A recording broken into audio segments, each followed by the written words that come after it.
আসসালামু আলাইকুম। সেদিন একটা তরকারির ছবি দিয়ে জিজ্ঞেস করেছিলাম এটা কিসের তরকারি। প্রায় ঠিকই বলেছিলেন। অনেকে ধারণা করেছিলেন খুব কাছাকাছি, অনেকে একদম ধারণা করতে পারেন। তো তরকারিটা তেমন কিছুই না, সেই তরকারি রান্নার ভিডিও আছে, আমি আপনাদের সাথে শেয়ার করব। তরকারিটি রান্না করার জন্য আমি এখানে মাংস ছোট ছোট করে টুকরা করে ভুনা করে নিয়েছি। যেমন করে মাংস সাধারণত রান্না করা হয় আমি ঠিক তেমন করেই রান্না করেছি, কিন্তু মশলাটা একটু পরিমাণে বেশি দিয়েছি, কারণ এই মাংসের সাথে আমি অন্য আরেকটা সবজি দিই। সবজিটা হচ্ছে, এতক্ষণে আপনারা বুঝেই গেছেন, প্রথমে আমি কাঁঠালের বিচিগুলো দেওয়ার চেষ্টা করেছিলাম, ভেবেছি যে বিচিগুলো হয়তো শক্ত, ওগুলো আগে একটু সিদ্ধ করে নেই।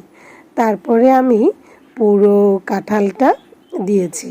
কাঁঠাল বা এঁচোড় হয়তো বলে আমাদের ভাষায়, এঁচোড় দিয়ে মাংস, সেই তরকারিটাই রান্না করার চেষ্টা করছিলাম। তো প্রথমে আমি ভেবেছিলাম একটু অল্প করে রান্না করি, কিন্তু পরে আমি প্রায় বেশ খানিকটা এঁচোড় দিয়ে মাংসটাকে ভুনিয়ে মজা করে রান্না করার চেষ্টা করেছি। এই যে এখানে আমি এঁচোড় দিয়ে ভালো করে কষিয়ে নিচ্ছি মাংসটা ভালো করে কষিয়ে নিয়ে আমি এখানে একটু গরম পানি দিয়ে দিব। গরম পানিটা দেয়া হলে মানে যতটুকু সিদ্ধ হওয়া যায়, পুরোটা মশলা ঢুকে যায় পুরো এঁচোড়ের মধ্যে, ততক্ষণ আমি অপেক্ষা করব। আজ আমি বেশি শুকনা করব না, একটু মাখা মাখা রাখবো, তাহলে হয়তো খেতে ভালো লাগবে। যাই হোক, আমার রান্নাটা প্রায় হয়ে এসেছে। আমি রান্নাটা নামানোর আগে আরেকটু গরম মশলা গুঁড়া ছিটিয়ে দিব এবং কিছু কাঁচামরিচ ছিটিয়ে দিয়ে তারপরে নাড়াচাড়া দিয়ে নামিয়ে ফেলবো।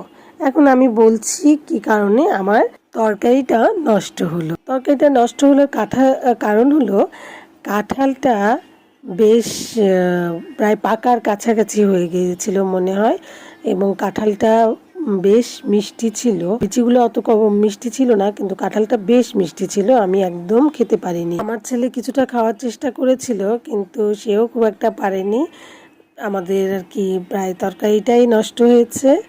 আমরা সবাই চেষ্টা করেছি খাওয়ার, কিন্তু খাওয়ার হয়নি, প্রায় ফেলে দেওয়া হয়েছে এরকম আর কি।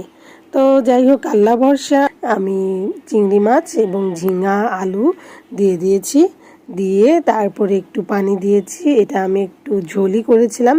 তো তরকারিটা খেতে অনেক মজা হয়েছে।